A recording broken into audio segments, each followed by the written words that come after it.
going into all of it. And, I think massages got me through it. I have a massage girl that was supposed to quit doing business, but she didn't. And she's great. And I think she's dyslexic because a lot of people give a happy ending and she just starts with it. And I just fucking fall asleep right there on the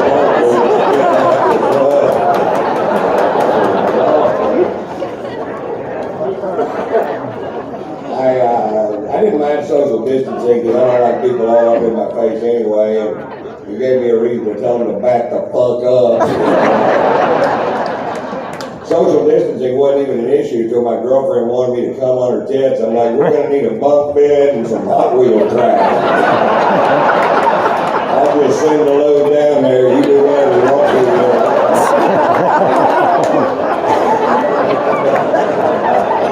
I'm not coming over there. I don't know where she's been. I got that Moderna shot. She got that Johnson & Johnson bullshit. I'm not talking about house divided is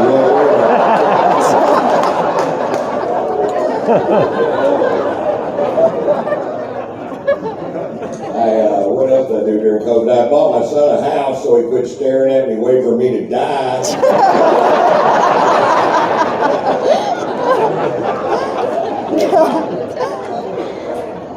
About halfway through COVID, I decided to retire, and it was really Joe Rogan that talked me out of it. Joe moved down to Austin where I'm living, and they said, bullshit, you're going to come out here and work with me, and then we did some shows with him and Chappelle. And I'm like, oh, this is still fun. I still like doing this. And I was on Joe Rogan's show, and Joe asked me, what's the maddest you've ever been in your life? And that's an interesting question that I happen to know the answer to. I was 16 years old, and my mother asked me to go to the store for Houston, Texas, middle of summer. I'm wearing shorts, t-shirt, no shoes.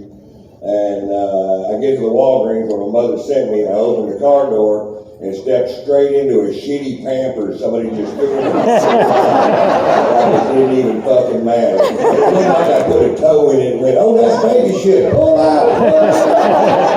No, full weight of my left foot square in the middle of a hot Houston shit rag. Green baby shit squirting up between my toes. And I was so mad I was vibrating. I'm like, who in the fuck? And I'm also stuck.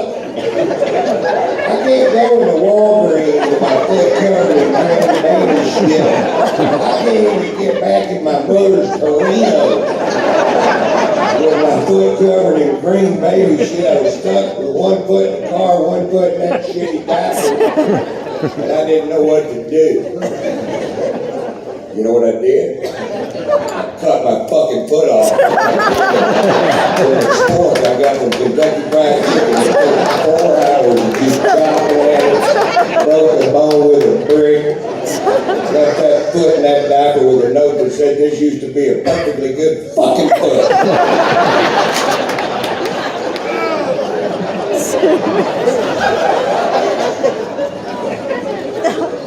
I got to do a little bit of traveling while I was Saratoga because I have a tour bus and a really good driver. And my mom lives in Cocoa, Florida.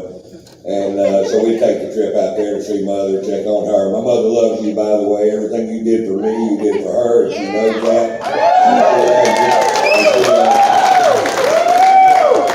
On one of the trips down there, I wanted to stop in Sea Island, Georgia, this place I like to go, and they rent these cabins. It's really nice. And one morning, there was a bunch of little cabins and a main cabin, and one morning I went through the back door of the main cabin and out the front door of the main cabin, and that's where they keep the ocean.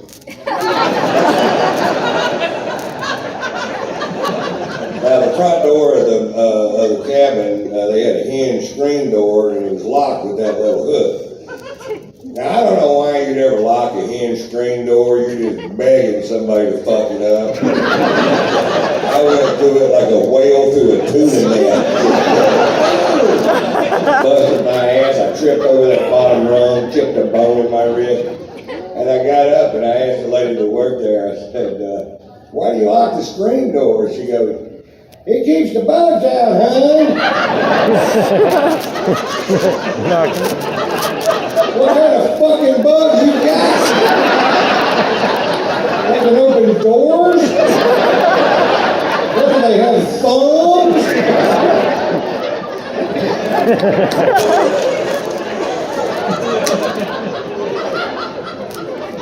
Last show that I did was in Raleigh, and I was on my tour bus heading back to Atlanta area, and at the time I lived in Suwanee, Georgia, and Beverly Hills, California, two very similar cities. And that was on a Monday. The Thursday night of that week was my biggest charity event of the year, and it's for the East Lake Foundation in Atlanta. And it's a black tie affair. I'm the host, MC, and auctioneer. So a busy, busy night. And so I'm on my tour bus headed that way, and I'm drinking a beer. And while I'm drinking the beer, this tooth, my right front tooth, which is a crown, came off, and I swallowed it. Oh no. I was going to use that tooth on Thursday. Now, I had that tooth made in Beverly Hills, and it cost $10,000. And I know for me to go back to Beverly Hills and fly back by Thursday and have another one made is another $3,000. That's a $5,000 tooth. I need it. And I know where it is.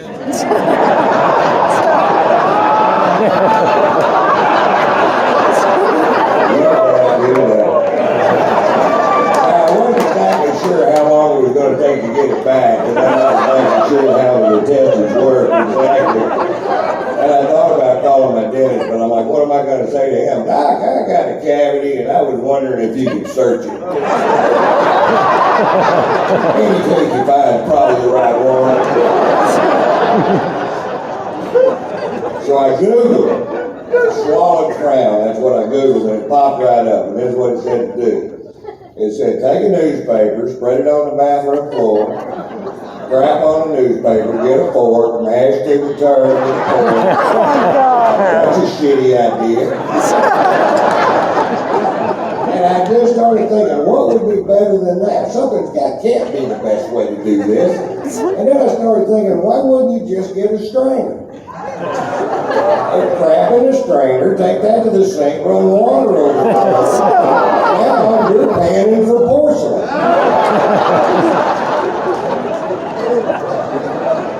I took every laxative in our house. No. That's a bad idea. And now I got the squirts, and I don't know what squirt that tooth's going to come out in. That's a $5,000 squirt. So I can't move that goddamn strainer. I'm locked in place like a goalie. I'm like, not on my watch, motherfucker.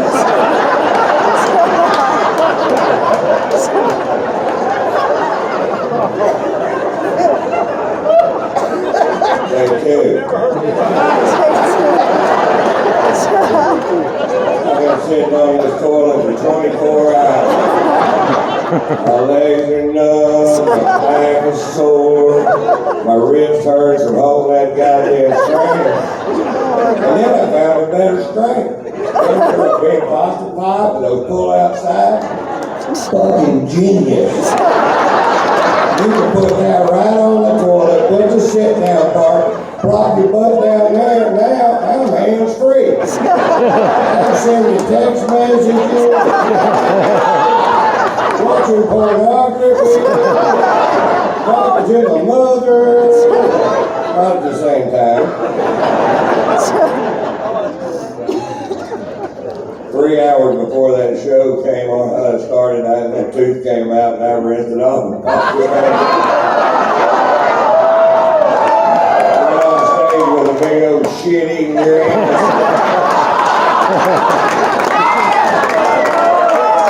I wonder the exact same color as the other teeth.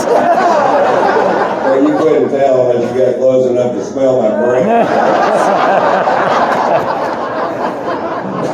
Didn't really bother me putting the tooth back in. What bothered me was putting that strainer in the dishwasher.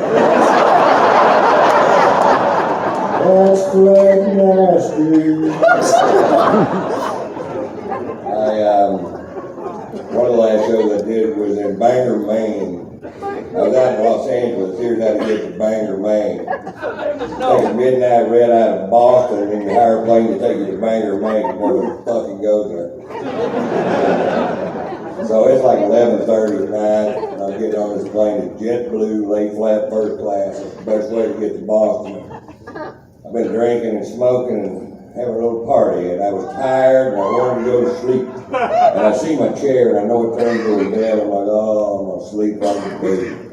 And for some reason, I decided to sneak a little hit on my vape pen, and they see me, and they throw me off the plane. Now here's how to get to Bangor, Maine.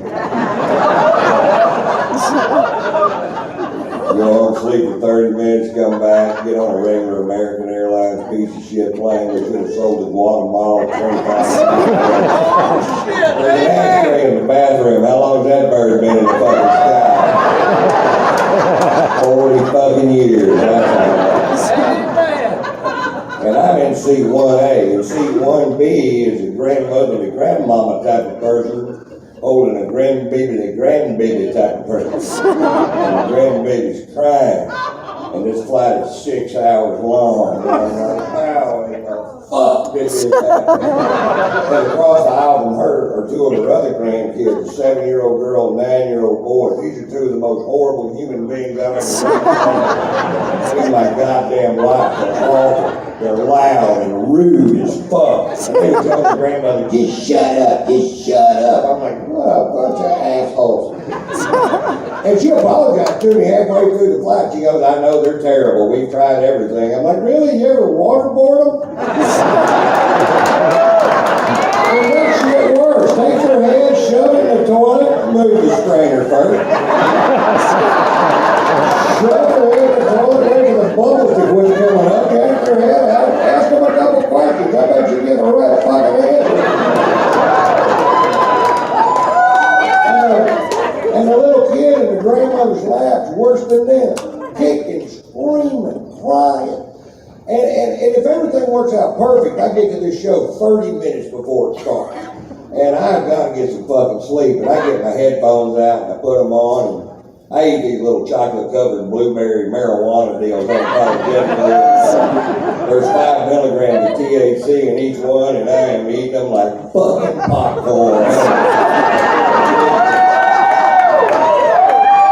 And while I'm eating them, that little kid sticks her fat little fucking hand over there and starts begging for candy. And I was like,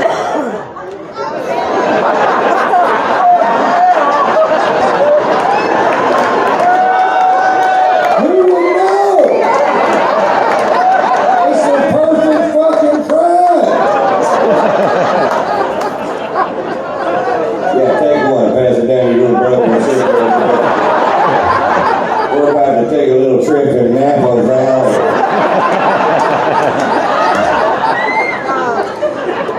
I have never seen him sleep on a plane before. A miracle straight from Jesus. I think Moses had a lot to do with it.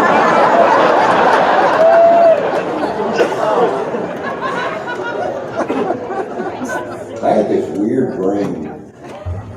I've had it twice. And it's got Mother Teresa in it. I'm like, get out of there. You got no business in there. It's nasty in there to turn that around.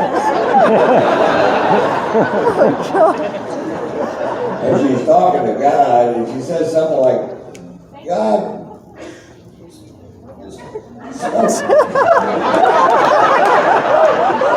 some days I just don't get it. I lived my life in squalor. I dedicated my existence to the sick and the hopeless. Lady Diana went to cocktail parties and wore nice clothes. Why does she have a halo and I don't? And God said, don't worry, Mother Teresa, that's not a halo, it's a steering wheel.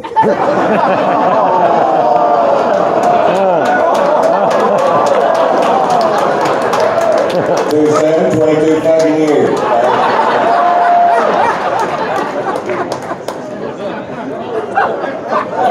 Bill Cosby, in case you didn't like that one.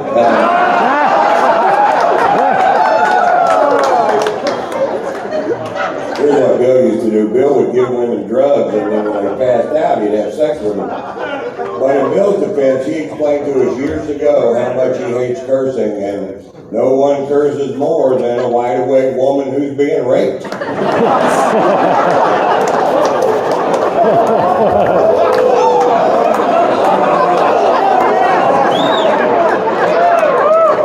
just calling a rapist a rapist.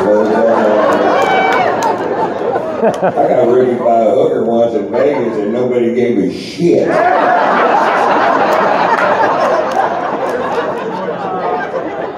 A long time ago, I was over for Foxworthy, the Riviera Hotel, and I discovered that moved out to a friend of mine, and we went out after the show, and they got to fight and laugh. They got to fight with each other, not me. And, so I'm sitting there having a drink by myself, and I see this girl, and she's so goddamn beautiful, it was hard to even believe. And I went over and started talking to her, and she was so goddamn stupid, I couldn't. How can somebody that beautiful be so fucking dumb? And I thought she was probably a hooker because it said, so what do you do? And she says to me, she goes, I'm at college.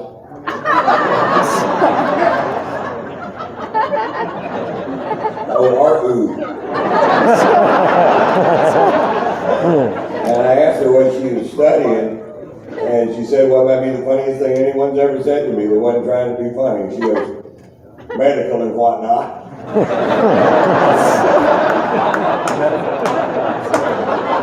Did you get both degrees at the same time, or did you have to come back later and get the whatnot degree?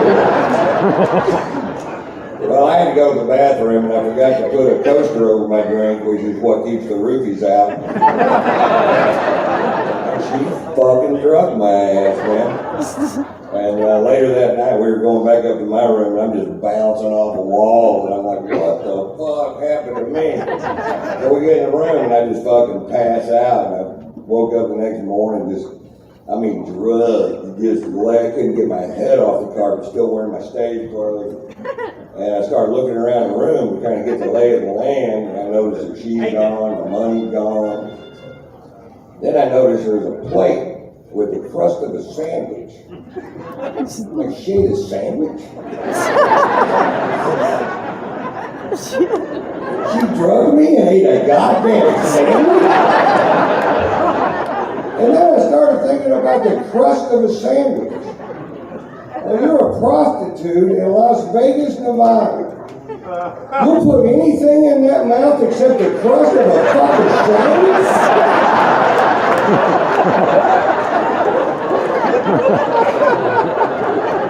Well, you gotta draw the line somewhere. You end up being a hooker. I lived in Swanee, Georgia, like I said, and I lived in a gated golf course community. Really nice place. It was someplace I never thought I'd live in a place like that. I never thought I'd have the lifestyle that I have now, that I owe you 100%. And I never thought that would have been fine either way, but you know, it was fucking nice. But there's a couple in there, and they were swingers. And they like swinging with other swingers. And they didn't mind talking about it, which I thought was kind of weird. I figured if you're a swinger, you'd kind of keep that on the down low, and but not at all. They talked about it all the fucking time. He'd show you pictures on the golf course. I'm like, yeah, that's swinging, all right. But other than being swingers, they were perfectly normal human beings. And they invited me to a party at their house, and I went to go in the living room, and all the living room furniture is covered in plastic. And I'm like, what's up with that? And she likes to fuck in the living room, and she's a squirter. And I'm like, you never walked into somebody's house and their living room furniture was covered in plastic? And I'm like, well, my grandma always wondered why.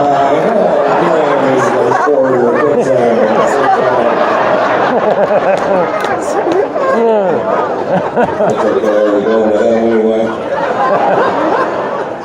I was just watching golf on television, the East Lake Foundation, they do that tournament that is going on right now.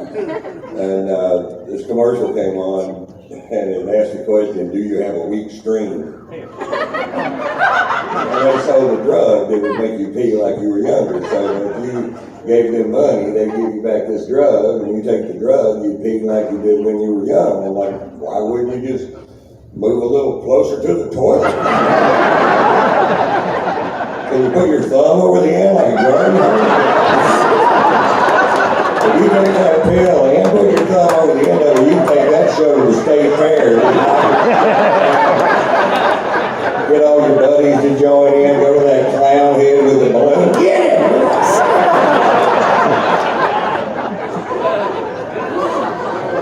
Did we ever find that ashtray back there?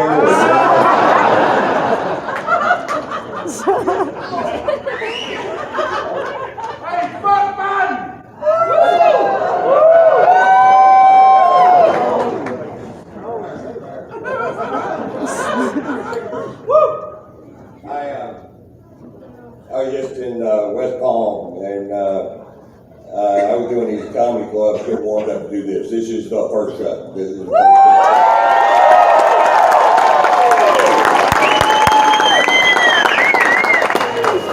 And I was having this early dinner on a two-show night, so I was at about, I don't know, like 5 o'clock in the afternoon.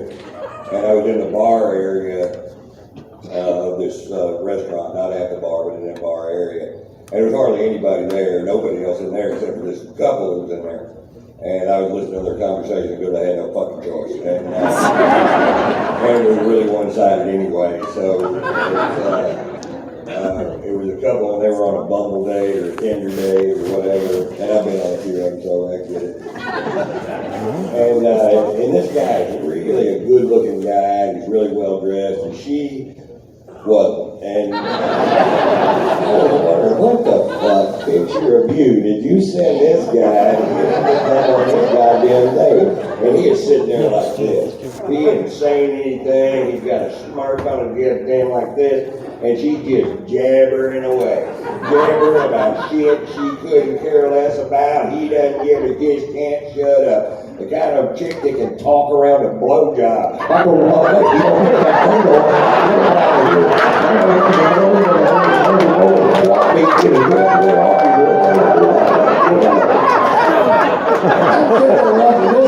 This guy looks like he set the fucking pop. And then out of nowhere he goes, blah, blah, blah, blah, fuck! And stands up and walks out.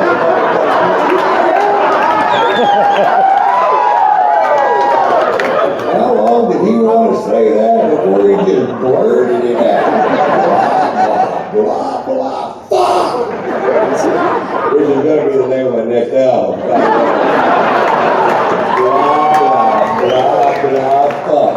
And you can say that to each other, and if you get in an argument and say something really shitty, you can just look at your mate and go, blah, blah, blah, blah, fuck! Let's say it all together one time.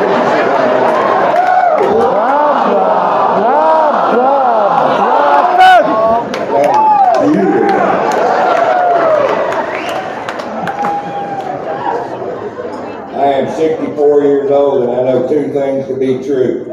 One, anything has the potential to become an EUI checkpoint if you crash your car into it. And you can't unfuck the housekeeper. Governor Schwarzenegger helped me with that second one. I didn't have to do it myself. I did some shows in London and I don't find my stuff on television in London. So I really had to call and promote these shows, and I called this radio station in London, and this is what the DJ says to me. Roll. You can tell I've been watching The Crown. I've been watching too much Netflix altogether because now when I meet somebody, I want to push that skip intro button.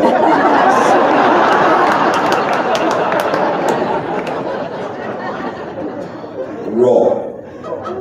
Every time somebody calls on radio station, we always ask the same question. If you could have a conversation with anyone, living or dead, who would it be? Living.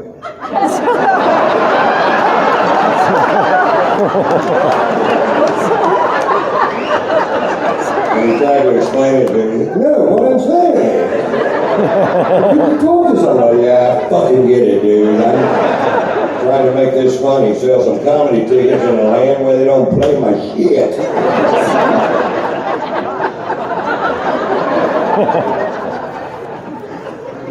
A little while back, I went to New York City and went to a gay wedding, and it was a man marrying a woman, but it was the gayest fucking day.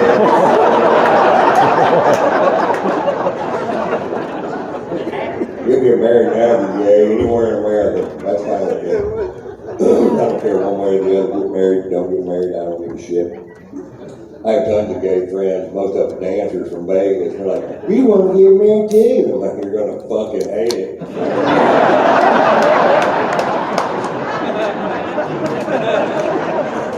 Go ahead. I think the Supreme Court fucked up the best thing about being gay.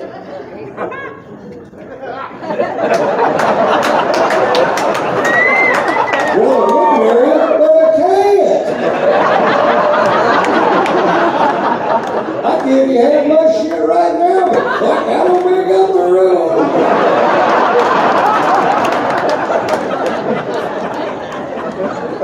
I did a big show a while back, and I was going to meet you afterwards. This young guy goes, when my girlfriend comes back from vacation with her family, I'm going to ask her to marry me. Do you have any advice, Mr. White?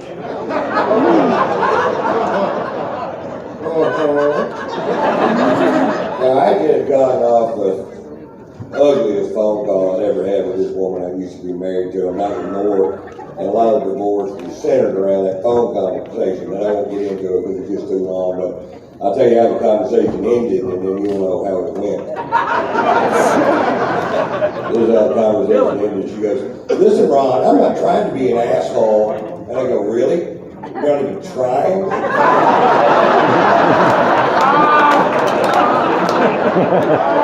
Oh, you're gifted. You're gifted.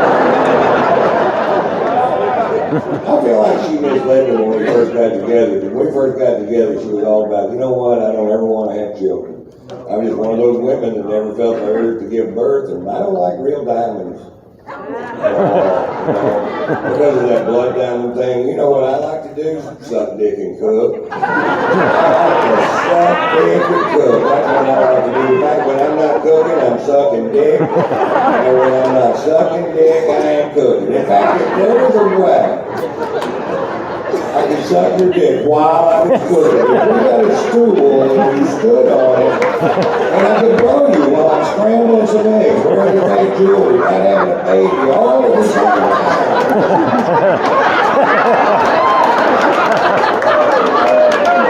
That would be heaven for me. Me too!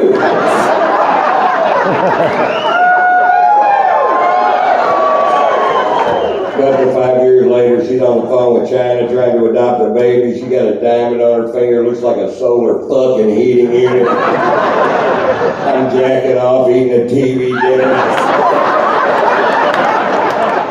Fuck happened in my life. And I told this young kid, I said, yeah, if I were you, I'd go to a gay bar and let somebody fuck me in the ass and make goddamn sure I'm not gay, because they look like they're having more fun than anybody. And it does too, because we live right next to West Hollywood. And you go anywhere in West Hollywood, there's these gigantic gay men's clubs, these huge patios. These places are packed to the fucking rafters. At 2:30 in the afternoon, 7 days a week. And these guys are laughing and dancing and drinking, and they're having a fucking blast. And you know why they're having so much fun? Because there ain't no goddamn women there.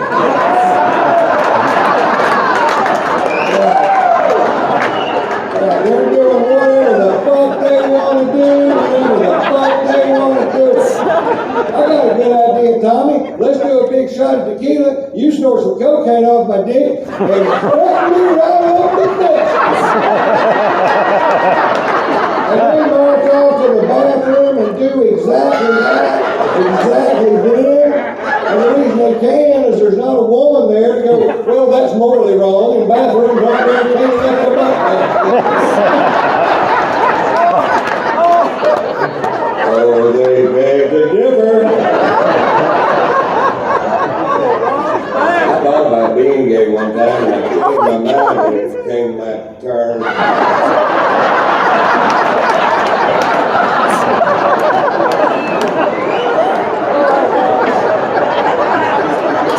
Don't take a turn? Well, I'm leaving.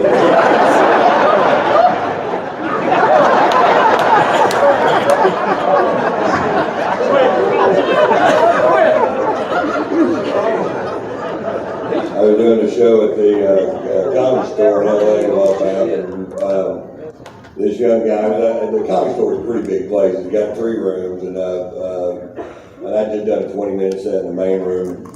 I was out the hallway talking to Rogan, and this guy comes up to me, and this young guy, very flamboyant, nice looking fellow, really well dressed, ridiculously nervous. And he comes up to me and he goes, Mr. White, I was always going to tell you, if I ever had a chance to talk to you, that when my father was alive, you were his favorite comedian by far. I said, well, thanks for telling me that, man. That makes me feel good. I'm sorry you lost your dad. Hell yeah. He goes, and I was in love with you, and I'd see you on television, and I'd pretend you're my husband, and we were going to go out there. Oh, man. That's nice of you to say. I appreciate it. It's really good to meet you. He goes, I had a picture of you I used to masturbate to. Which one? It turns out I had no problem with this at all. It didn't bother me one goddamn bit. And the reason it didn't bother me is because I thought the number of people beating off to my image was 0.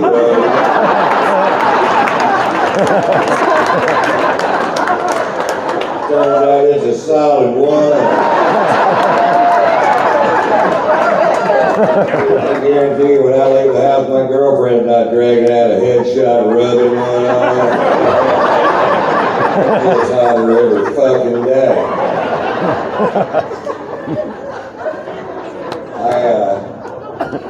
I consider myself to be a gold star heterosexual. Now, the reason I know this term is we have lesbian friends too, and I know that a gold star lesbian is a woman who's never had any dick, not once, ever in her life, and I've never had any dick, not once, ever in her life.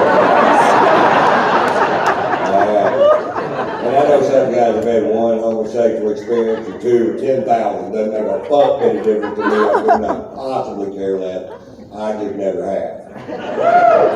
I didn't lose my virginity until I was 18 years old. And I was in the Navy stationed in San Diego.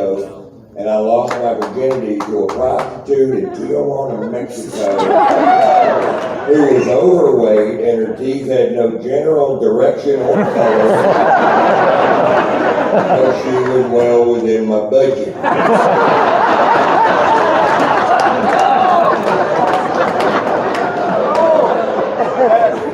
Well, I got stationed at Pearl Harbor, and after I've been at Pearl for a little while, I found out there's this one part of Hotel Street on Oahu that you can go to, and these really cute girls that jump in your car and blow you for $5. Best deal I've ever heard of in my life to this very day. And that was about a 40-second task with me at 18 years old. I gotta go. I'm coming back twice a day. Every day. I'm there for 8 months. Well, a little while back, I was watching this documentary on HBO about transvestites, and they start talking about the transvestite scene that's been on Hotel Street on Oahu for 55 years.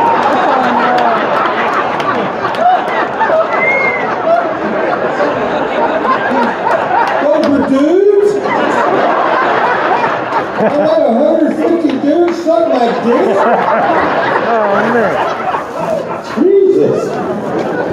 What's the record? You think you could tell man mouth from woman mouth, but I swear to God you cannot. A tongue is a tongue, and a tooth is a fucking tooth. If it would have been a hand job, I'd have been going, hey, you're a plumber, dude. Get that fuck there. And, anyway, I'm not gay, that's what I'm talking about. I'm not gay, but the other day I downloaded a movie to watch on a flight, and I downloaded Thor. And I'm not gay, but that Chris Hemsworth, that's a good looking human being. And that does not make me gay, that makes me observant. And the next day I downloaded Tarzan, and the guy that plays Tarzan is really good looking too, but he's no Chris Hemsworth. And I'm sitting there watching this movie as a heterosexual man going, well, this just flat be a better movie if Chris Hemsworth's sitting there. No sure all kind of playing with his nipples a little. What the fuck did you do?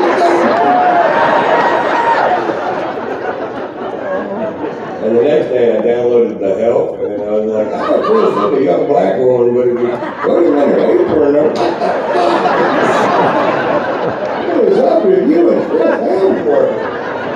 I just think it's cute.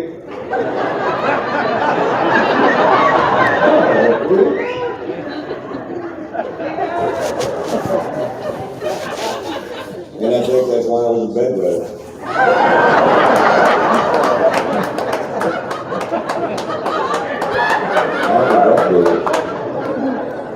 I was in bed with her when I was young, and I fucking hated myself for it.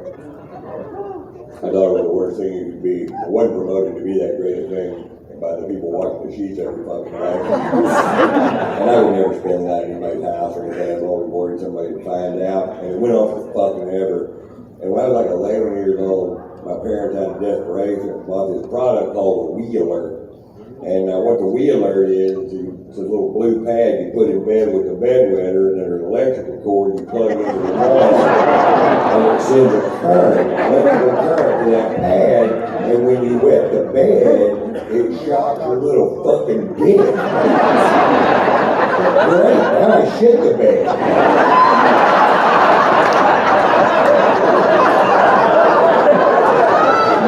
We're still washing the sheets, Mama.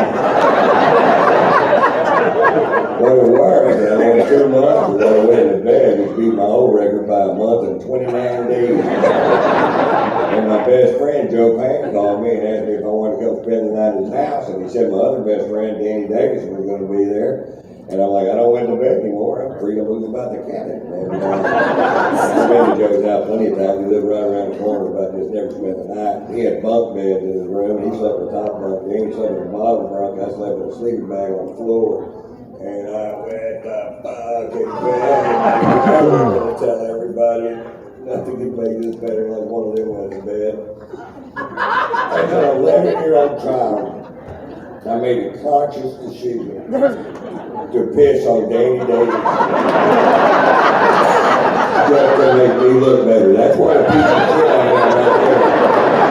When he woke up, he goes, I had a dream somebody was peeing on me, and I went to bed.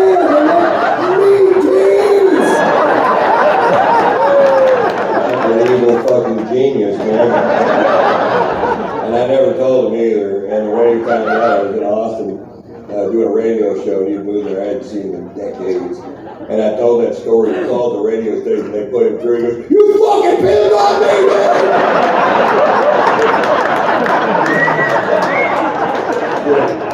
That's 51 years ago. You let me go my whole life thinking I went to bed at Joe Payne's house. That's where we're at.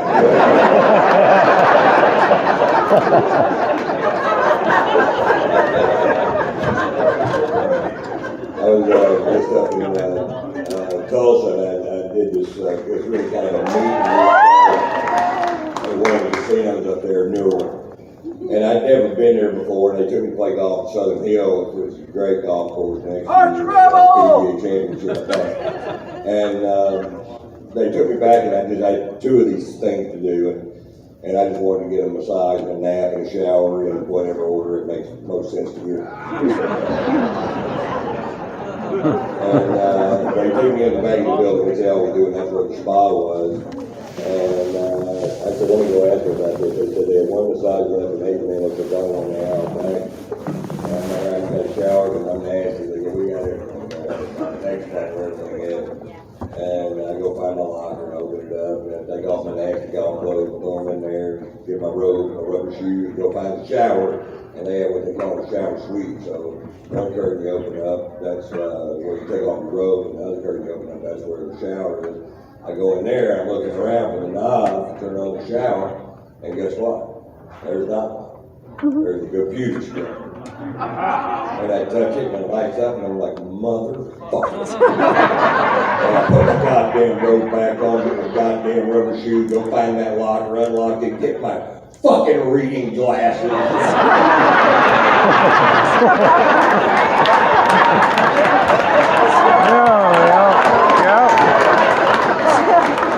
Go back in there, touch it, it lights up, now I can read the fucking thing. You can check the temperature of the water, the volume of the water. But as high tech as the whole thing was, they still had those little bottles of shampoo. And if you make those little bottles of shampoo, you know what I wanted to say on that bottle? Shampoo. As big as you can fucking write it. I'd like to fucking take a shower without my goddamn glasses. I don't need to know what's in those little bottles. You ever jack off with conditioner?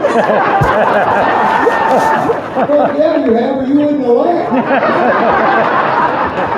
You just said no.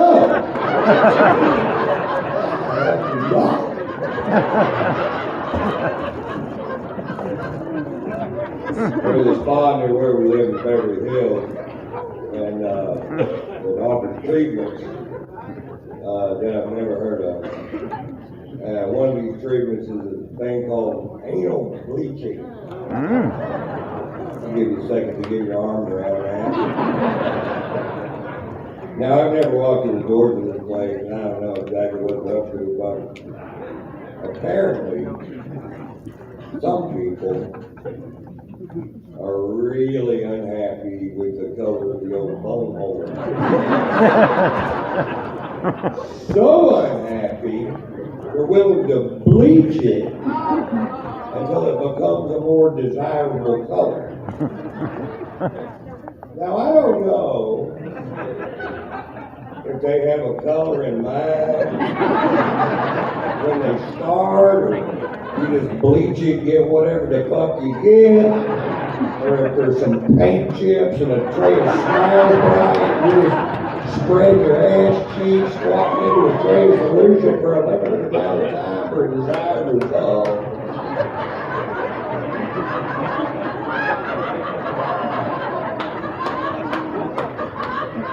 What's it look like now?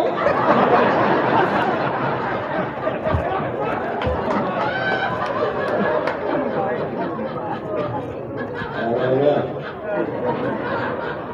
I know this. I have no idea what color my ass over is.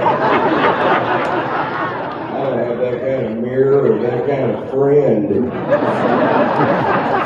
Let's just give it a quick look-see. Don't be weird. You see a tooth in there?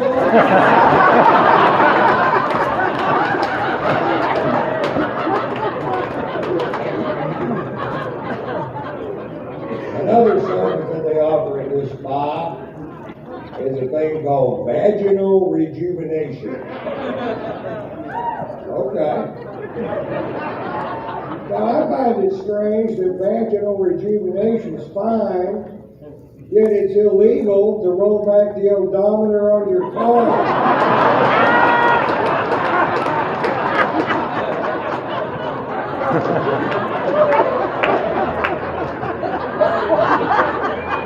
Vaginal rejuvenation. Rejuvenate your vagina. When it was juvenated, it became unjuvenated. It needs to be rejuvenated. Bring it into the shop. Well, I don't know what's wrong with your vagina that makes you think it needs to be rejuvenated. I don't know if it just looks tired or sad, worried about something you can't do anything about. But whatever it is, I wouldn't worry about it if I were you. I wouldn't, I'll tell you why. Because the most jacked up cooch I've ever seen in my life is way better looking than my ball sack.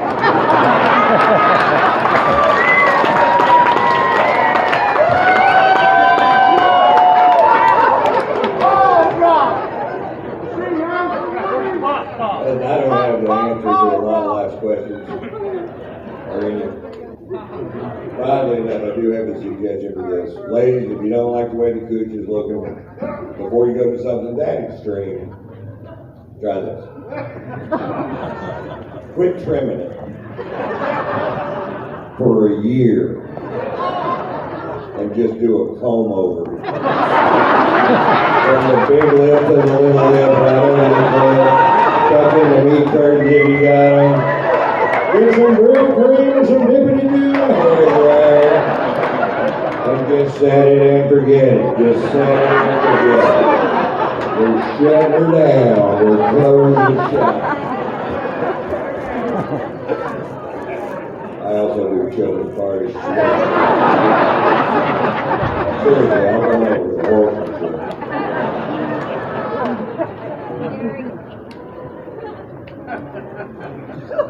We monitor my health pretty closely for obvious fucking reasons. And I had to go to the emergency room in Bakersfield, California. And I gotta tell you, it scared me to death. And I was going to fly from LA, or actually Van Nuys Airport to Bakersfield. It was only about a 23-minute flight on my plane, Tater Air. And I'll tell you a funny little story about the airplane. I bought it like 3 wives ago or something like that. And it was built in 1980. It's a great plane, the West Wind one, but it really had the original paint on it. It looked like shit. I was going to put a fancy paint job on it. And I told her, I said, I'm going to put a skull and crossbones on the bottom of my plane. And she goes, well, you shouldn't do that. I go, why not? She goes, that's like saying fuck the universe. I said, well, you're going to hate my other idea, which was to write fuck the universe.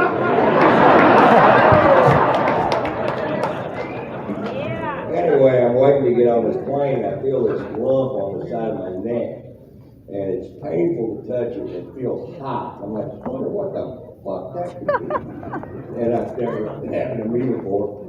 And by the time we get to Bakersfield, it's the size of a half an egg. I called my doctor. He goes, you got to go to the emergency room. We do not know what this is. And I'm like, okay. And there's 3 hospitals in Bakersfield, California. This is a Thursday night. The closest one is the trauma hospital.